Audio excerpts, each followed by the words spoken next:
bumi. Kalau kita melihat bumi, kita dapat 3 komponen utama. Yang pertama, ada atmosfer yang merupakan komponen udara. Bumi diselimuti udara, lapisan udaranya disebut dengan atmosfer. Yang kedua, ada litosfer, adalah komponen padatan. Tanah yang kita injak sampai ke inti bumi kita sebut dengan litosfer. Hidrosfer adalah komponen air.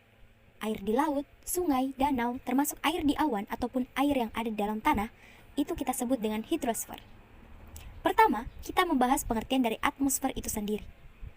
Atmosfer dibagi menjadi 2 kata, yaitu atmos yang berarti uap dan sphere yang berarti lapisan. Jadi, dapat diartikan atmosfer itu lapisan gas atau uap yang menyelimuti bumi. Lapisan atmosfer terdiri dari berbagai macam gas. Ada banyak gas yang terdapat di atmosfer kita. Kalau kita lihat satu-satu, maka komponen utamanya itu yang pertama, nitrogen atau gas. Itu kebanyakan sekitar 78,08%. Nitrogen ini merupakan gas yang paling banyak di dalam atmosfer.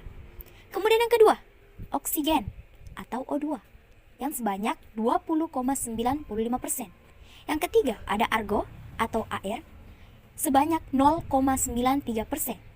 Yang keempat, ada karbon dioksida atau CO2 0,03%. Kemudian gas lain-lain ada ozon, adalah gas yang melindungi bumi dari radiasi ultraviolet, hidrogen atau H2, helium, krypton, xenon, dan lain-lain. Ada 5 lapisan utama di dalam atmosfer. Yang pertama yaitu lapisan yang paling bawah kita sebut dengan troposfer. Troposfer ini berada pada ketinggian 0-10 km. Ciri-ciri troposfer: 1. Lapisan paling bawah. 2. Tempat terjadi gejala cuaca. 3. Makin ke atas suhu makin rendah. Lapisan yang kedua disebut dengan lapisan stratosfer. Lapisan stratosfer berada pada ketinggian 10-50 km. Ciri-cirinya: 1. Terdapat sedikit awan tapi tidak ada gejala cuaca. 2. Terdapat ozon yang menyerap radiasi ultraviolet. 3. Di bawah lapisan ozon suhu stabil rendah, di atas lapisan ozon suhu semakin tinggi. 3. Lapisan ketiga kita sebut dengan mesosfer. Ciri-cirinya yang pertama, tempat terbakarnya meteor yang jatuh ke bumi sehingga melindungi bumi dari benda luar angkasa. Kedua, makin ke atas suhu semakin rendah. 4. Lapisan keempat disebut dengan termosfer. Ciri-cirinya yang pertama, suhu semakin tinggi mencapai 1900 derajat Celcius. Kedua, terdapat lapisan ionosfer yang memantulkan gelombang radio dan tempat terjadinya gejala aurora. Lapisan kelima disebut exosfer. Exo artinya luar, jadi ini adalah lapisan yang paling luar. Kemudian ada lagi ciri-ciri atmosfer, yaitu makin ke atas tekanan udaranya makin rendah. Fungsi atmosfer yaitu 1. Mendukung kehidupan makhluk hidup. 2. Menjadi media atau tempat terjadinya gejala cuaca. 3. Melindungi bumi dari meteor dan benda langit lainnya. 4. Melindungi bumi dari radiasi sinar ultraviolet. 5. Membantu komunikasi radio atau gelombang AM. Yang kedua yaitu litosfer. Litosfer adalah lapisan bebatuan yang ada di bumi baik daratan maupun di lautan. Litosfer tersusun atas 4 lapisan, yaitu pertama, kerat bumi, yang kedua, mantel bumi, yang ketiga, inti luar bumi, yang keempat, inti dalam bumi. Selanjutnya kita akan membahas tentang lempeng bumi atau plate.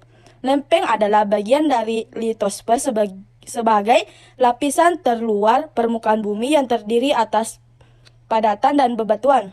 Bagian terluar kita sebut dengan lempeng. Kemudian di bawah lempeng ada astenosfer, merupakan campuran cair, padatan, dan gas yang bergerak perlahan pada waktu sangat lama. Permukaan bumi tersusun atas lempeng-lempeng. Perhatikan di sini, atas lempeng-lempeng utama bumi ada North American Plate, Caribbean Plate, South America Plate, African Plate, Eurasian Plate, dan lain-lain. Lempeng-lempeng utama penyusun permukaan bumi tersebut terus bergerak secara perlahan-lahan selama ribuan tahun dan terus bergerak di atas astenosfer. Seorang ahli geologi, Alfred Wegener, mengemukakan teologi continental drift, pergerakan benua, di mana pada zaman dahulu benua adalah satu kesatuan disebut pengnya atau daratan luas. Kemudian sesuai dengan teologi teknitek, lempeng benua-benua itu saling bergerak menjauh dan terbentuk seperti sekarang ini. Pergerakan lempeng-lempeng bumi disebabkan oleh arus konveksi atau arus panas inti bumi. Arus konveksi adalah arus proses sirkulasi arus magma di bawah bumi saat mentransfer panas inti menuju ke litosfer. Karena adanya arus konversi tersebut, maka lempeng-lempeng di permukaan bumi akan bergerak. Gerakan lempeng-lempeng bisa menimbulkan patahan atau sesar apabila lempeng-lempeng tersebut bergerak saling menjauh atau divergen. Gempa bumi seperti yang sama-sama kita ketahui bahwa getaran yang timbul akibat pergerakan lempeng bumi.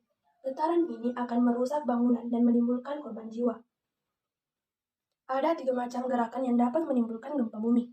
Yang pertama, gempa bumi yang disebabkan oleh gesekan, patahan atau sesar yang saling bergeser. Yang kedua, gempa bumi yang disebabkan oleh patahan yang saling bertumbukan sehingga menimbulkan naik atau turunnya lempeng akibat gaya dorong yang saling berkebalikan. Kemudian yang ketiga, gempa bumi yang disebabkan oleh patahan atau sesar yang bergerak saling menjauh. Ada 2 macam titik pusat gempa, hiposentrum dan epicentrum. Hiposentrum adalah titik pusat di dalam bumi, sedangkan epicentrum adalah titik pusat gempa di permukaan bumi. Tsunami. Tsunami adalah gembang air laut yang besar akibat gempa-gempa bumi di dasar laut. Ciri-ciri akan terjadinya tsunami biasanya adalah air laut di pantai akan surut secara tiba-tiba setelah terjadinya gempa bumi di dasar laut. Kemudian, alat untuk mengukur atau mencatat gelombang gempa disebut sebagai seismograf. Seismograf adalah alat pencatat yang terdiri dari tabung kertas yang berputar dan jarum penanya adalah sebagai pencatat. Pena akan menggambarkan grafik seismik dan hasilnya disebut sebagai seismogram. Hidrosfer. Hidrosfer adalah lapisan air yang menyelimuti bumi di mana hampir 70% bumi adalah air.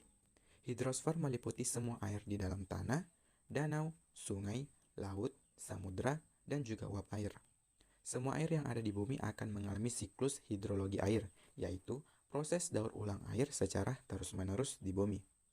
Siklus air dimulai ketika air di perairan, di laut, atau di sungai akan menguap atau disebut evaporasi, dan air akan menguap disebut transpirasi. Air yang menguap tersebut berubah menjadi awan, lalu awan tertiup angin dan mengalami pendinginan atau kondensasi sehingga muncullah titik-titik hujan dan turunlah hujan, atau prosesnya disebut presipitasi.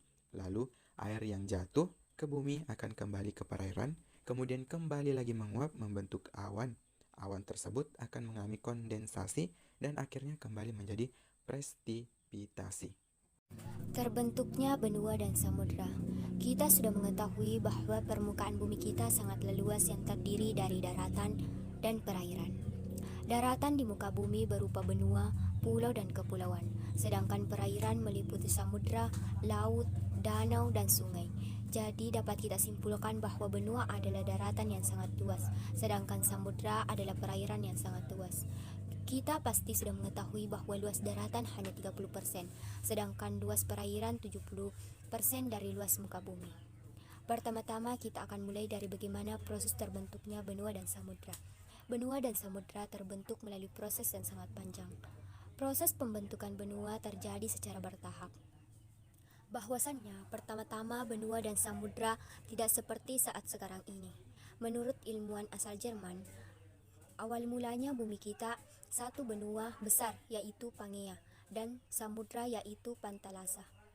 Seiring berjalannya waktu, Pangea pecah menjadi dua, yaitu Laurasia dan Gondwana. Laurasia bergerak ke utara, sedangkan Gondwana bergerak ke selatan. Laurasia bergerak dan memecah, kemudian terbentuklah benua Asia, benua Eropa, dan Amerika Utara. Sedangkan Gondwana bergerak dan menjadi Afrika, Australia, Amerika Selatan, dan India. Dalam kurun waktu jutaan tahun barulah terbentuk benua yang kita kenal saat ini. Pergerakan benua ini masih terus berlangsung, namun berjalan sangat lambat. Benua yang saat ini berjumlah ada 6, yaitu benua Asia, Amerika, Afrika, Eropa, Australia, dan Antartika.